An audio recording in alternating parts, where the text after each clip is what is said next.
இட்லி கடை ஆக்டரும் டைரக்டருமான நம்ம தனுஷ் அவருடைய டைரக்ஷன்ல அவரே நடிக்க நித்யா மேனன், அருண் விஜய் அப்படின்னு சொல்லிட்டு சினிமா பட்டாளமே சேர்ந்து நடிக்க ஏப்ரல் மாதமே தியேட்டருக்கு வர வேண்டிய ஒரு தமிழ் குடும்ப தரம் வாய்ந்த ஒரு திரைப்படம். அக்டோபர் 1ஆம் தேதி இப்போதைக்கு இந்த படம் தியேட்டருக்கு வர காத்துக்கிட்டு இருக்கேன். காந்தாரா விசஸ் இட்லி கடை. இட்லி கடை ஓடுமா ஓடாதா அப்படின்றத வெயிட் பண்ணி பார்ப்போம். ஏன்னா காந்தாரா படத்துக்கு அந்த அளவுக்கு ஒரு மிகப்பெரிய எதிர்பார்ப்பு உலக அளவில் இருக்கு. ஏன்னா முதல் பாகம் வெளிவந்து அந்த அளவுக்கு ஒரு பெரிய தாக்கத்தை அந்த திரைப்படம் கிரியேட் பண்ணியிருக்கேன். ஸோ அந்த படத்துக்கு கூட இந்த படம் கொண்டு வராங்க. எப்படி இருக்க போதுன்னு தெரியல, வெயிட் பண்ணி பார்ப்போம். சரி, இந்த இட்லி கடை படத்தை பற்றி இப்போ என்ன அப்படின்னு பார்த்தீங்கன்னா, ரீசெண்டாக இந்த படத்துடைய முதல் பாடல் கொண்டு வந்தாங்க. நீங்கள் பார்த்துருப்பீங்க நம்புறேன். கேட்டிருப்பீங்க நம்புறேன். பெரிய எதிர்பார்ப்பு அந்த சாங் கிடைக்கல அப்படின்றது அப்பாற்பட்ட பிரச்சனை.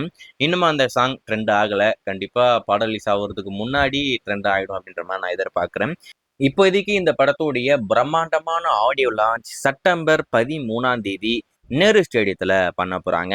அது ஒரு ஆடியோ லான்ச் மட்டும் இல்லாம ஆடியோ பிளஸ் ட்ரைலர் அப்படின்னு சொல்லிட்டு ரெண்டுத்தையும் சேர்த்து தான் இப்போ லான்ச் பண்ண போறாங்க. நம்ம ஜி பிரகாஷ் மியூசிக்ல கண்டிப்பா இட்லி கடை படத்தோடைய ஆல்பம் நல்லா இருக்கும் அப்படின்ற மாதிரி நான் எதிர்பார்க்கிறேன். September 13 audio launch plus trailer ரெண்டும் வரப்போகுது. அக்டோபர் 1 உலக அளவில் படம் ரிலீஸ் ஆக போகுது. படம் ரிலீஸ்க்கு ஒரு 15 நாளுக்கு முன்னாடி படத்தோடைய ஆல்பம், அதுக்கடுத்து ட்ரைலர் லான்ச் பண்ற பிளான்ல இருக்காங்க. ஸோ கண்டிப்பா நல்லா இருக்கும்ன்ற மாதிரி தான் எதிர்பார்க்குறேன். வெயிட் பண்ணி பார்ப்போம். இதுக்கிடையில படத்துடைய டீசர் கூடிய சீக்கிரம் வரப்போகுது. வெயிட் பண்ணி பார்ப்போம்.